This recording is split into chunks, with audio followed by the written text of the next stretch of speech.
Welcome back to Rabid Noise on Rabbit Radio. That was Wake Up by Emigrate. And joining me on the program now is the mastermind behind the band, Richard Kruspe. Thanks for joining us tonight, man. Hey, how are you? Good. How's it going, buddy? Good, man. Real good. And it's an honor to have you on this show. Thanks for taking the time. As a fan of your music, I've been very excited for the release of the new album, Silence So Long. And after 7 years, it definitely doesn't disappoint, man. When it came to writing material for Emigrate, did you write it at the studio, or are they a collection of songs that you had written over the last few years? Well, it's a tricky one because I constantly, basically, when I'm home, I'm do write. You know, I wrote a lot of stuff in New York, and I moved back basically 3 years ago. Back to Berlin out of a personal decision. I became a father again. I decided, my daughter would be better taken care in Berlin, so I decided to go back to Berlin. So I wrote a lot of stuff in Berlin too.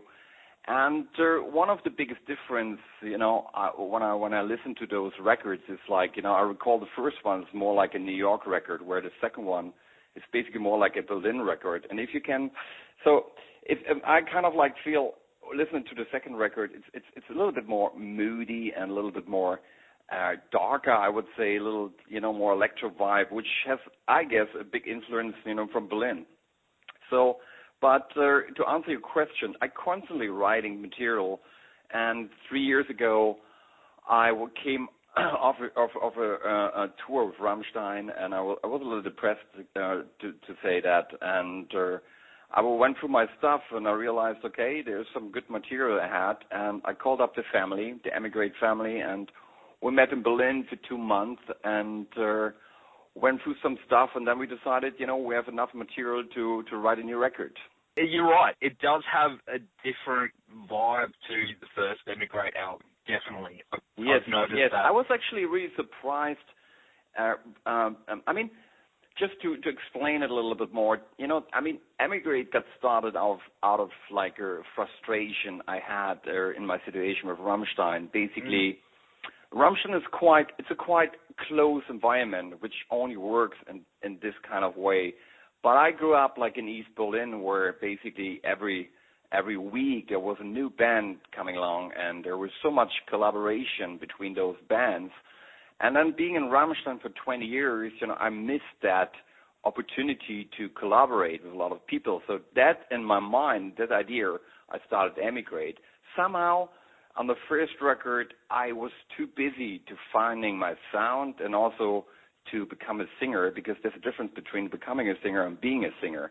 So I kind of got lost what idea I had in mind. So on the second record, I was much more confident, about my singing, and secondly, reaching out for certain kind of singers. And so that was actually, when I listen right now to the second record, it's the first time actually in my life that I feel like I don't want to change a thing. So I'm quite proud about the record, and at the moment I actually also see a future in Emigrate, which I haven't seen for a long time. I was always saying I do one record and I maybe do another one, but now when I listen to the record, I feel like, wow, this is something I really enjoy. Collaborate with a lot of people and do exactly the opposite, what Rammstein stands for. Definitely, and I love what you do with Emigrate, especially your vocals, man. That's the thing I really liked about the first album as well. All right. I wasn't so convinced about that. I was really honest. To be honest, I was really frustrated on the first record because, as a musician, you have so much experience also as a songwriter, but as a singer, I was such a baby, basically a baby driving a Ferrari and know what to do. And I was really frustrated because I had certain things in mind, and I couldn't reach that. And on the second, for some reason, I found this mental switch, which it's more about to find the switch to switch on the singer basically inside of me. And all of a sudden, it worked great, and I really enjoyed it this time. Where on the first record, there was a lot of there were so many things in one time I had to think about, reaching the right tune like, you know, get rid of my German accent, you know, remember the lyrics, and there were so many things that I couldn't really enjoy singing. But on the second record, it was a different ball game somehow. And also, one of the biggest challenge for me was I was thinking, you know, when I have all those great singers on the record, you know, how does it sound in the end? I was a little bit afraid that it could sound like kind of a karaoke record, which I didn't want to do. So obviously, so for me, it was important also as a producer to step back and, you know, make an Emigrate record, still have all those great singers on the record, you know.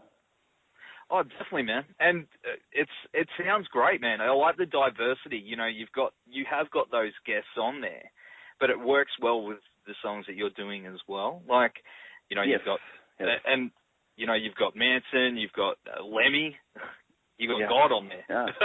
Yeah. It was interesting because I didn't really have a list with all those names on. We're just working in the studio. We were pretty much listening to the tracks. And the tracks were kind of dictating us which singer we should ask. And one way, especially with the song Lemmy, I had this little acoustic song, and I went to the rehearsal room and, like, we played along, and the drummer picked up the beat and doubled the tempo, and all of a sudden we're jamming, and then I was listening to the track and felt, well, this is a good mixture between Motorhead and Depeche Mode somehow. And I was like, which one should I ask? Should I ask Dave or should I ask Lemmy? And so we decided we'd go for Lemmy. Problem was that he was not doing well at this point. He was really sick, and he canceled shows and stuff. So there was a really slim chance that he would do it. And a couple of days later, it was so cool. I just got an email, no explanation, just his voice on a track, and that it says everything about this guy. You know, I have a lot of respect. Unbelievable. So he's a machine. I don't understand. Like, I heard that they're ready to make another Motorhead album, and I just don't know how he's doing it. I don't know. maybe he found another drug, you know. I don't know. I'm still amazed about it. I don't know if you remember this documentary when he's talking about, and actually his son is talking about his father, and the father says to the son, "Oh, my son, you have to do me one big favor. Do never, ever, ever, ever do cocaine in your life. Do speed." It was like, what the hell of advice can you give your son? Crazy. Oh man, yeah, I love that doco. He's an absolute legend, and it works so well with the song that you've written as well. Was there anyone that you wanted to get apart from those guys, that for scheduling or timing it just didn't work out? Yes, there was actually one. There was two guys actually, because I was also reaching out to a lot of German singers, and I had one German singer in mind from a band called Beatsteaks from Berlin, which I really like. But he was so busy with his own record, and I also reached out to Mike Patton from Faith No More. Oh, wow. And he was also really, really busy doing his soundtrack or something, so he couldn't do it. But everyone besides those two, they all had time. And, you know, every song with all those singers has a little bit different story. Some were really easy to deal with, and some they were a little bit more complicated. And, like, for example, with Manson, if you get involved with Manson, there is a kind of a drama involved with that.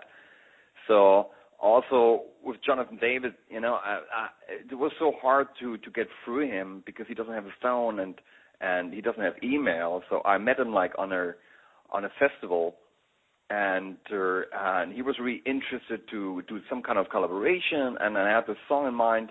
So I was trying to reach out, but it was so hard because I don't really want to go through the management side of it. So then a friend of mine, he's doing tour manager of them, and he was like, well, he wants to do it. And then it took me a year until we kind of got together. And then I actually forgot the whole thing about it because I was mixing in L.A., and then I got an email from him saying, well, I'm now in the studio. I can do it. It's like, well, it's a little late. I'm in the studio. But if you can deliver in 2 hours, you know, we quite, you know, put it back in there. So there was a last-minute call kind of, but and he was delivering a version where there was something missing in the chorus, and I asked him because he had to reach this really high note, and I was asking, so can you reach this high note there? No, I was asking actually him if I can call him. He's like, nope.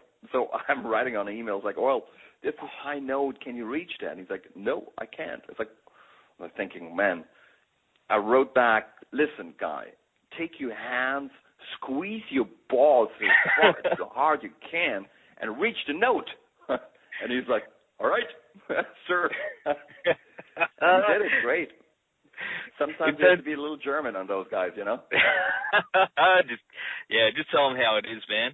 I mean, I find that amazing he doesn't have a phone. But, man, I'm glad it worked out because, as I keep saying, it's such a phenomenal album. And so, you know, I've seen you before with Rammstein in Australia. When are we going to see Emigrate? Listen, the reason why I do Emigrate is because of one thing. I was really frustrated about the situation in Rammstein, especially making records. So for me, doing Emigrate is something that I miss in my life in Rammstein.